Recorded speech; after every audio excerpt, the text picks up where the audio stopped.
റഹീമെ കേക്കാമോ? ഞാനിപ്പോ ഉമ്മയുടെ അടുത്താ. റഹീം ഭയങ്കര സന്തോഷമായി കേട്ടോ. റഹീം എത്രയും പെട്ടെന്ന് വരിക.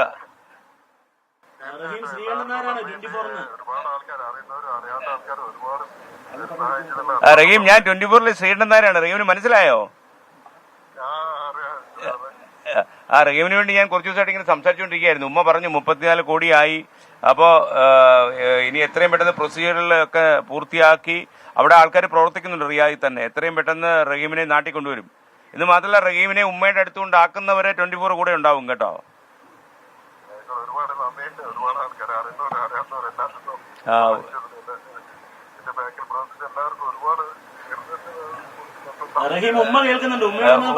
ഉമ്മയോട് എന്തെങ്കിലും ഒന്ന് പറയോ റഹീം? ഉമ്മ കേട്ടോണ്ടിരിക്കുക ഇത് വിളിച്ച്. അല്ലെ റഹീം ഉമ്മയോട് എന്താ പറയുന്നത്? ഉമ്മ ഇപ്പൊ വലിയ താരമാകും കേട്ടോ. ഉമ്മയുടെ മുമ്പിൽ ഇപ്പൊ 30 TV ചാനലുകളൊക്കെയാ ഒരേ സമയം. അതെ, എത്രയും പെട്ടെന്ന് കാണാൻ പറ്റും റഹീം. മാത്രമല്ല എല്ലാ മലയാളിയും ഒരുപക്ഷെ ഈ റഹീം ഒരു ചരിത്ര പുരുഷനായി മാറിക്കഴിഞ്ഞു. കാര്യം എന്താണെന്നറിയോ?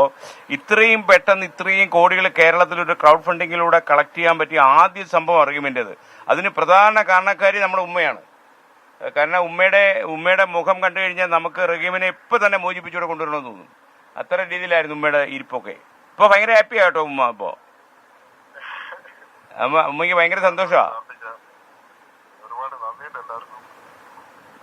റഹീമ എന്തായാലും ഭയങ്കര സന്തോഷം. റഹീമിനോട് ഇപ്പൊ സംസാരിക്കാൻ പറ്റുമെന്ന് ഞാൻ ഒരിക്കലും വിചാരിച്ചില്ല. ഒരുപക്ഷെ അല്ലെ അപ്രതീക്ഷിതമായിട്ടായിരുന്നു. അതും ഒരു നിമിത്തമായി. ഞാനിവിടെ വന്നപ്പോൾ തന്നെ റഹീമിന്റെ കോള് കിട്ടി. ഒരു പ്രേക്ഷകർക്ക് മനസ്സിലാക്കാണെന്നറിയില്ല, ഇദ്ദേഹം യഥാർത്ഥത്തില് റിയാദിലെ ജയിലിൽ കഴിയുന്ന ഈ അബ്ദുൾ റഹീമിന് വേണ്ടിയാണ് നമ്മൾ കുറച്ച് ദിവസങ്ങളായി സംസാരിച്ചുകൊണ്ടേയിരുന്നതും നിങ്ങളെല്ലാവരും 34 കോടി രൂപ കളക്ട് ചെയ്തതും ഒക്കെ തന്നെ. എന്തായാലും റഹീമെ പ്രേക്ഷകരോടും കൂടെ ഒരു കാര്യം പറഞ്ഞേക്കോ. കാര്യം അവരാണല്ലോ ഇപ്പൊ നമ്മുടെ കരുത്തായി മാറിയത്. എല്ലാവർക്കും വേണ്ടിയിട്ട് പ്രാർത്ഥിക്കാം. എല്ലാവർക്കും നന്ദിയുണ്ട്. എല്ലാവർക്കും വേണ്ടിയിട്ട് പ്രാർത്ഥിക്കും. കഴിക്കാൻ വേണ്ടി ഓക്കെ റഹീം. ഒരുപാട് നന്ദിയുണ്ട് എല്ലാവർക്കും. പ്രത്യേകം അഷ്റഫാങ്ങാത്തോടും എല്ലാവർക്കും വേണ്ടി പ്രാർത്ഥിക്കാം. റഹീമിന് ഇനി കരയേണ്ടി വരത്തില്ല കേട്ടോ. സന്തോഷമായിട്ടിരിക്കുക. നമ്മുടെ അവിടെ ആലിംഗൽ മുഹമ്മദ് അദ്ദേഹം ഉണ്ട്. അദ്ദേഹത്തിന്റെ കൂടെ ഒത്തിരി ആൾക്കാരുണ്ട്. അവരെല്ലാവരും പണിപ്പെടുന്നുണ്ട്. എത്രയും ദിവസങ്ങൾ കുറച്ച് റഹീമിനെ ഈ നമ്മുടെ ഫറൂഖിൽ ഉമ്മയുടെ അടുത്ത് എത്തിക്കാൻ വേണ്ടി. അപ്പൊ റഹീം സന്തോഷമായിട്ട് ധൈര്യമായിട്ടിരിക്കുക. ഓക്കെ, ഞങ്ങളെല്ലാവരും ഉണ്ട് കൂടെ. നന്ദി റഹീം, നന്ദി. ഉമ്മ ഒരു കാര്യം പറഞ്ഞു. കരയല്ലേ ചെയ്യുന്നത്? കുട്ടീനെ ഒരു കൂട്ടി കാട്ടി തരാൻ ഇത്രയും പെട്ടെന്ന് കിടക്കുന്നു. ഈ കരയില്ലെന്ന് ഉമ്മ പറയുന്നത് കേട്ടോ.